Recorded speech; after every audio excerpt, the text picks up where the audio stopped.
Selamat datang di channel saya Serangga Gatal. Jangan lupa di like dan subscribe-nya. Oke, kita mulai. Su Yi menghilang begitu saja. Wu Ting berbalik dan melarikan diri.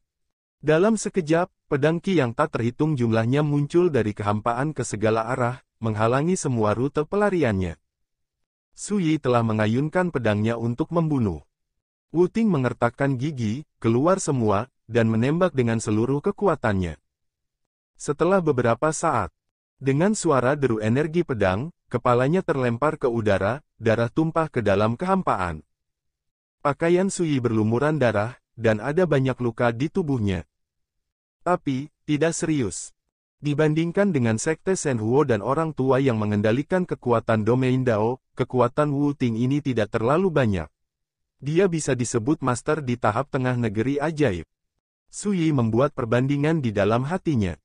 Raja abadi yang menguasai alam Dao dan Raja abadi yang tidak menguasai alam Dao adalah dunia yang terpisah. Sebelum beralih ke terobosan dalam kultivasi, Su Yi ingin membunuh lawan seperti Wu Ting. Tanpa menggunakan pedang 9 penjara, bahkan jika dia mencoba yang terbaik, hasil akhirnya mungkin akan kalah dan akan sulit untuk menang. Tapi sekarang berbeda. Dalam pertempuran ini, dengan seluruh kekuatannya, dia membunuh lawan Wu Ting dalam satu gerakan. Dan, berdasarkan kekuatannya sendiri. Dan harga yang harus dibayar untuk ini adalah luka di tubuhnya. Di antara Raja Abadi yang memburuku kali ini, Tai Zeng dari Istana Abadi Bixiao memiliki basis kultivasi terkuat, dan juga satu-satunya Raja Abadi di negeri ajaib akhir. Su Yi berpikir sambil menyembuhkan. Dalam perjalanan ke pengejaran sebelumnya, Bixiao Immortal Palace Tai Zeng telah memblokir Su Yi berkali-kali, sehingga Su Yi harus melawan harga cedera setiap kali untuk keluar dari pengepungan. Orang ini merupakan ancaman terbesar bagi Su Yi. Tetapi dalam hal kontrol atas domain Dao, Yuan Qi, dari Wanjian Xianzong adalah yang terkuat, dan kualitas domain Dao-nya kelas 1, jauh lebih baik daripada Gu Shaolin, Wu Ting lebih kuat. Yuan Qi, penatua tertinggi Wanjian Xianzong, alam Tao sangat kental. Dalam perjalanan untuk diburu, ancaman yang dibawa orang ini ke Su Yi adalah yang kedua setelah Bixiao Tai Zeng dari Asgard.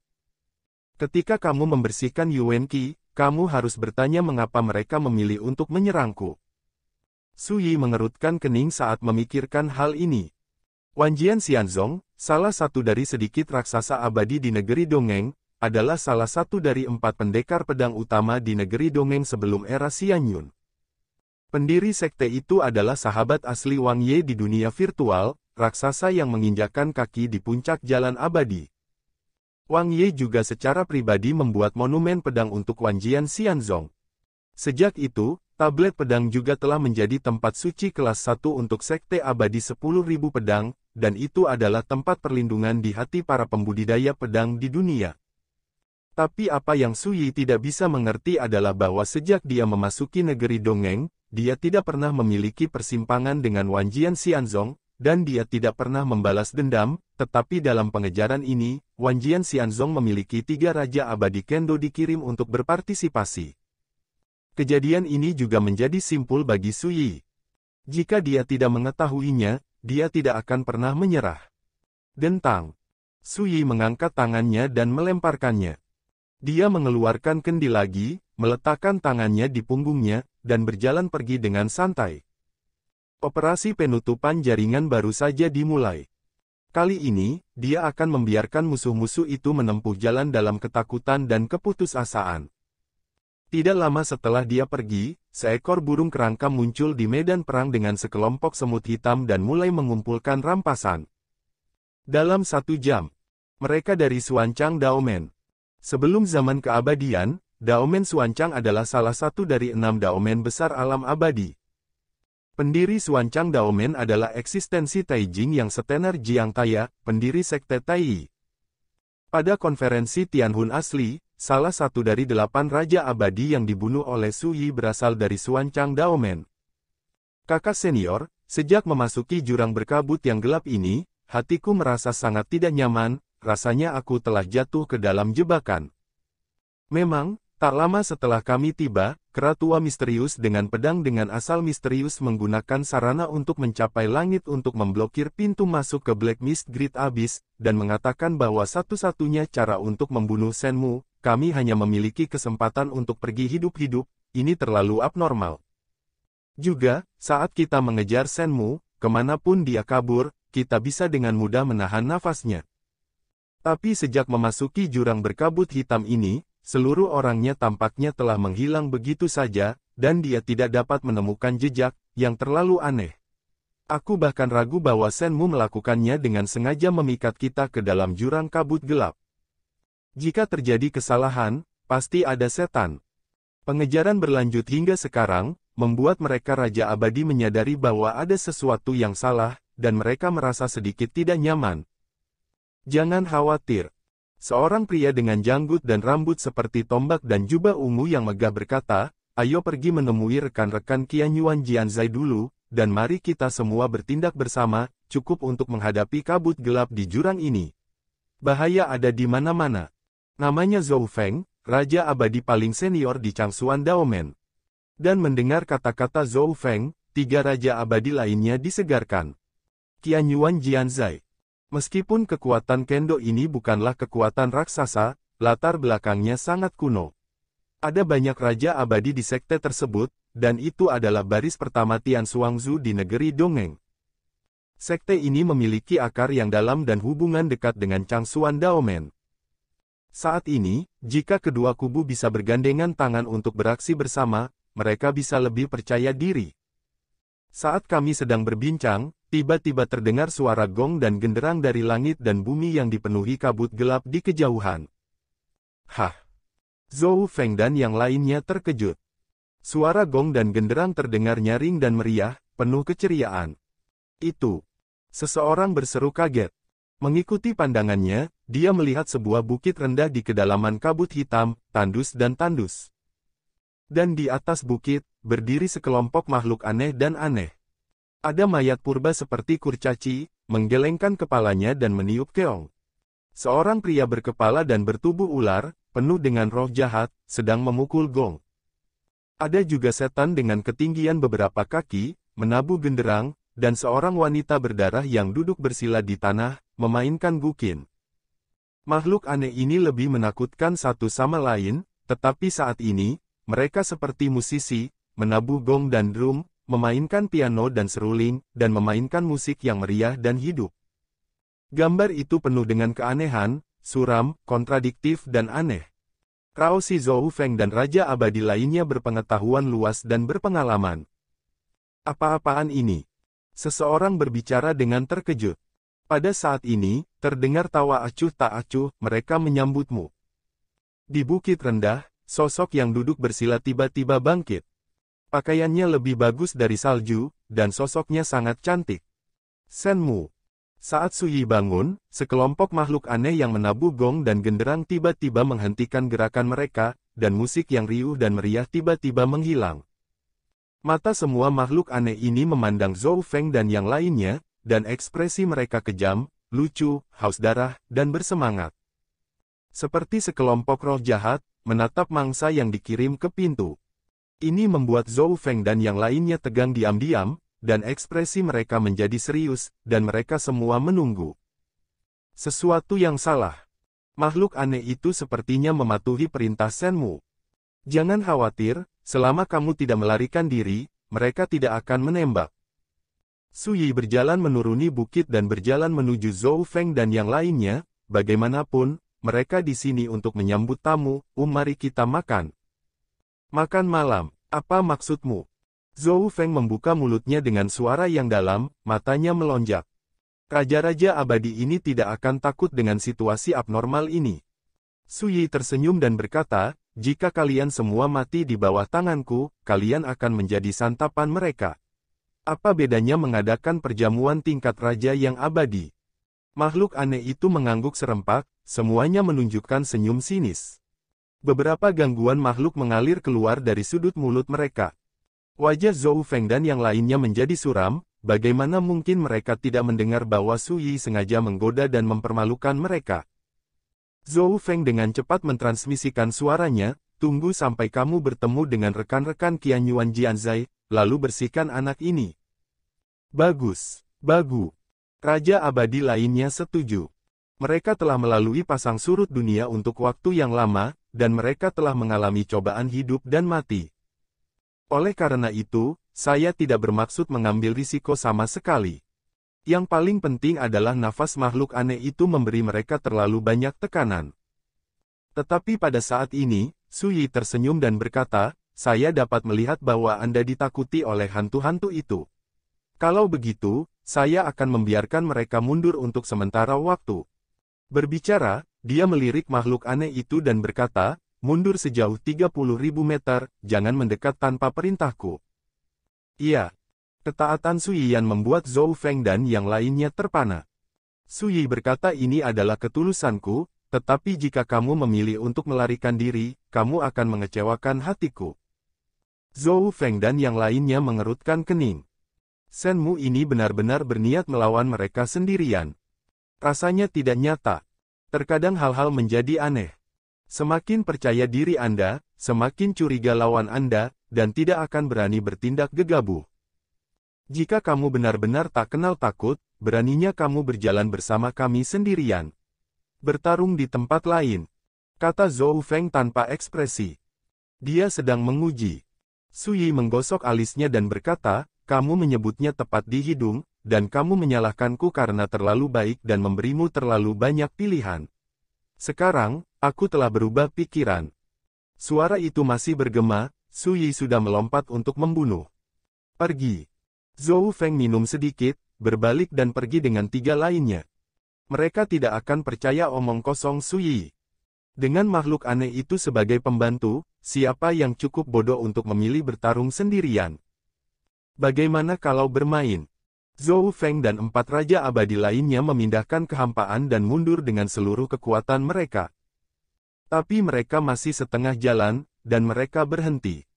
Di jalan di depan, muncul sekelompok nyamuk darah yang ganas, semua seukuran cakram gerindra, dengan 6 pasang sayap, memenuhi langit. Tanpa ragu, Zhou Feng dan yang lainnya mengubah arah dan pindah ke sisi lain. Namun segera, mereka akan berubah warna lagi.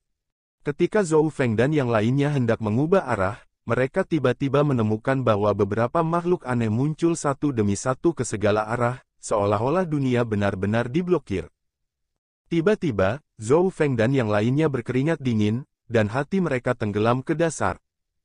Kacau. Sejak mereka memasuki area ini, mereka benar-benar jatuh ke dalam permainan pembunuhan yang dipersiapkan dengan baik. Tidak heran kamu lolos jauh-jauh ke jurang berkabut yang gelap ini, jadi kamu punya rencana. Wajah Zhou Feng pucat dan jelek.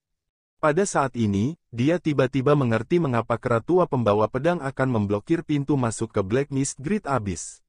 Itu sangat sederhana, keratua pembawa pedang, seperti makhluk aneh yang hadir, adalah milik pasangan Shenmu. Salah. Su Yi menggelengkan kepalanya dan berkata, aku berbeda darimu, aku meremehkan untuk menggertak orang lain, dan aku tidak akan membiarkan orang lain membantu dengan hal-hal yang bisa aku selesaikan sendiri. Berbicara, dia menambahkan saya katakan sebelumnya, selama Anda tidak melarikan diri, saya dapat memberi Anda kesempatan yang adil. Zhou Feng dan yang lainnya saling memandang dan saling memandang. Benar-benar. Seseorang berbicara dengan suara berat. Su Yi melirik makhluk aneh di sekitarnya dan berkata sambil tersenyum, apakah kamu masih punya pilihan? Zhou Feng dan yang lainnya terlihat jelek. Memang, mereka sudah dikepung dan tidak punya pilihan. Bagaimanapun, kali ini kita harus melakukan yang terbaik untuk menangkap Shenmu itu. Transmisi suara Zhou Feng. Tangan di atas. Zhou Feng berteriak dan memimpin. 3 raja abadi lainnya masing-masing mengorbankan harta di bagian bawah kotak pers dan menyerang dengan seluruh kekuatan mereka.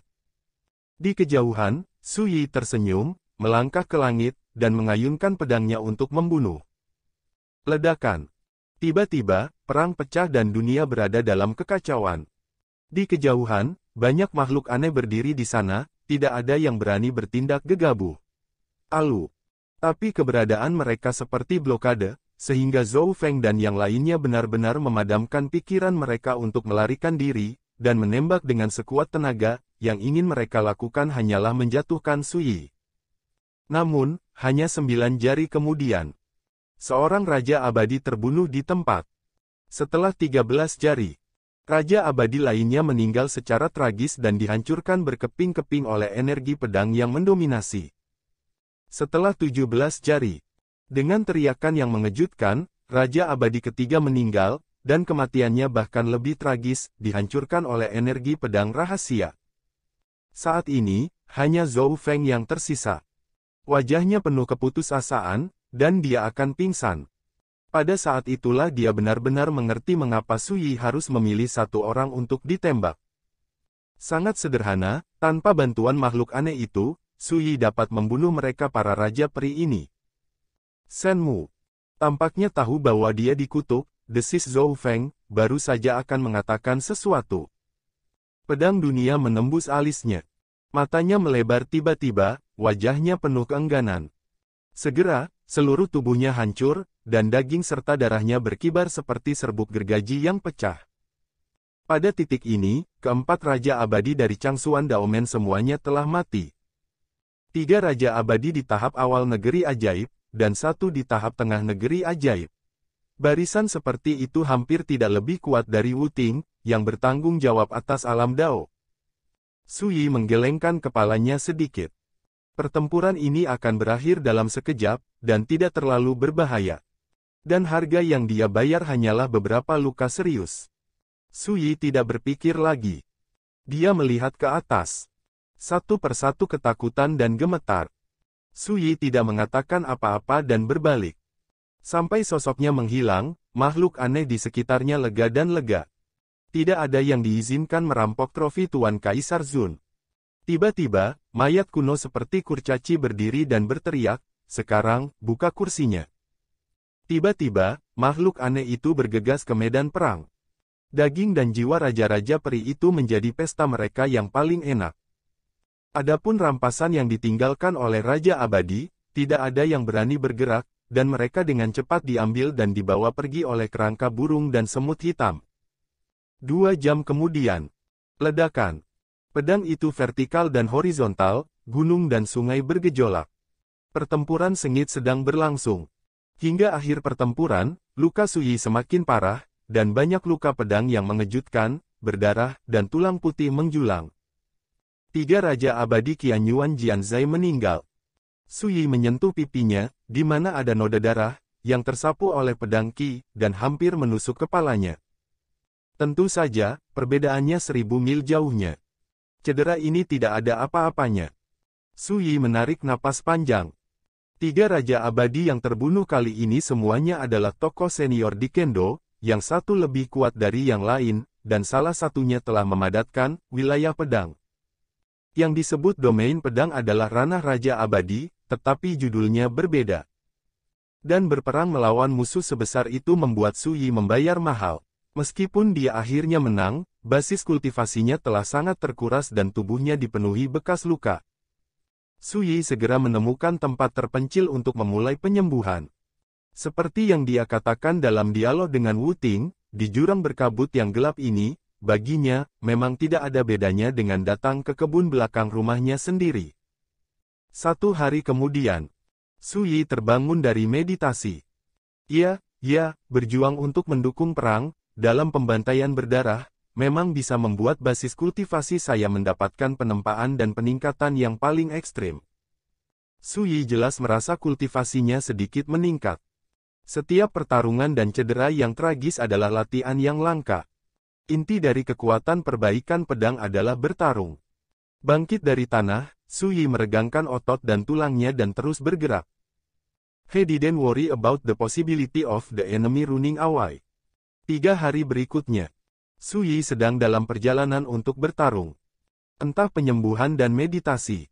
In the 3 days, a total of 7 immortal kings from 2 immortal camp died under the hands of Suyi. Selain itu, ada sengatan. Pembunuh Raja Abadi dari Sekte Shenhuo ini telah bersembunyi di gua bawah tanah yang tersembunyi, dengan napas tertahan dan tidak bergerak. Jelas ingin bersembunyi sebentar untuk menghindari bahaya kapan saja. Sayangnya, Yang tidak diketahui Meng Ze adalah bahwa setiap gerakannya telah dilihat oleh makhluk aneh di kabut hitam itu. Alasan mengapa dia aman dan sehat adalah karena dialah yang ingin dibunuh Su Yi. Akibatnya, Su Yi kebetulan melewati tempat persembunyian Meng Ze dalam perjalanan untuk beraksi, jadi dia membunuh lawan lama ini. Di ambang kematian, wajah Meng Ze penuh kebingungan dan kebingungan, tidak dapat membayangkan bagaimana Su Yi menemukan dirinya. Su Yi secara alami tidak akan menjelaskan apapun. Perlu disebutkan bahwa dalam operasi penutupan jaringan ini, bukannya tanpa kecelakaan. Dengan kata lain, Su Yi juga mengalami banyak ancaman fatal. Dalam keputusasaan, beberapa Raja Abadi memilih untuk membakar semua batu giok dan batu dengan penghancuran diri, menimbulkan kerusakan parah pada Su Yi dalam satu gerakan, hampir melukai fondasi jalan. Dalam keputusasaan, Su Yi hanya bisa menggunakan nafas pedang 9 penjara untuk menangkal ancaman dari pembunuh sebesar itu. Dalam hal ini, dia terluka parah dan cukup malu. Sekalipun one to many, jika Anda membayar mahal, Anda bisa memenangkan semua pihak lainnya. Dalam pertarungan hidup dan mati yang sebenarnya, Raja Perimana yang tidak memiliki pembunuh besar. Siapa yang tidak menyiapkan beberapa kartu penyelamat hidup? Belum lagi, raja-raja abadi itu semuanya adalah karakter kejam yang terbunuh dari lautan mayat dan darah, yang satu lebih sulit dan sulit untuk dihadapi. Dalam keadaan seperti ini, bahkan jika Su Yi memiliki banyak cara, dia akan berada dalam bahaya berkali-kali, dan cedera tidak dapat dihindari. Namun, dalam persaingan hidup dan mati yang kejam dan berdarah inilah Taoisme Su Yi ditempa lagi, dan potensi dalam tubuhnya terus-menerus disadap dan dilepaskan. Hanya dalam beberapa hari, dia baru saja menembus tahap tengah dunia maya, dan dia telah rajin dan meningkat berkali-kali. Menurut situasi ini, Anda akan segera dapat menerobos lagi dan menginjakkan kaki di tahap akhir dunia maya. Selanjutnya, hanya ada 4 kubu kuat Tai Jiao, Tai King Jiao, Wan Jian Xianzong, dan Bixiao Xiangong. Ketika Su Yi memikirkannya, sebuah cermin perunggu hitam muncul di telapak tangannya. Di cermin perunggu, pemandangan berbagai area di Black Mist Great Abyss dipantulkan. Tiba-tiba, seekor burung kerangka datang dari langit dan berkata dengan hormat, "Tuan Kaisar, saya baru saja mendapat kabar bahwa Sekte Abadi Wanjian dan Istana Abadi Bixiao yang Anda anggap sebagai mangsa Raja Abadi dari 3 kubu dan Sekte Taiyi sekarang semuanya berkumpul di area Pan Shenling." Tidak mengherankan, Raja Abadi dari ketiga kubu ini kemungkinan besar telah membentuk aliansi. Su Yi terkejut, dan matanya tertuju pada sebuah titik di cermin perunggu hitam. Pan Shenling. Gunung terjal dan terjal di jurang kabut hitam juga merupakan tempat terlarang yang berbahaya. Mereka telah memilih untuk bergabung, tampaknya mereka sadar akan bahayanya dan tidak berani bertarung sendiri. Su Yi berpikir. Dalam hal ini, masuk akal bagi Sekte Taiyi, Sekte Abadi Wanjian, dan Raja Abadi dari Istana Abadi Bixiao untuk bergandengan tangan. Di mana kedua orang Tai King itu? Su Yi bertanya. Skullbird berkata dengan cepat, "Laporkan kepada Tuan Kaisar Zun, 2 orang dari Sekte Tai King sedang bergegas ke Pan Shenling, dan mereka juga berencana untuk membentuk aliansi dengan 3 kubu abadi utama. Kalau begitu mulailah dengan mereka terlebih dahulu, dan saatnya mengobrol dengan wanita itu." Su Yi membuat keputusan. Dalam benaknya, sosok wanita berpakaian preman muncul. Tunduk Yuxian. Sejak awal pengejaran terhadapnya, Su Yi menyadari bahwa wanita ini berasal dari klan Gong Gunung Shenwu. Sekian dulu dari Mimin. Terima kasih.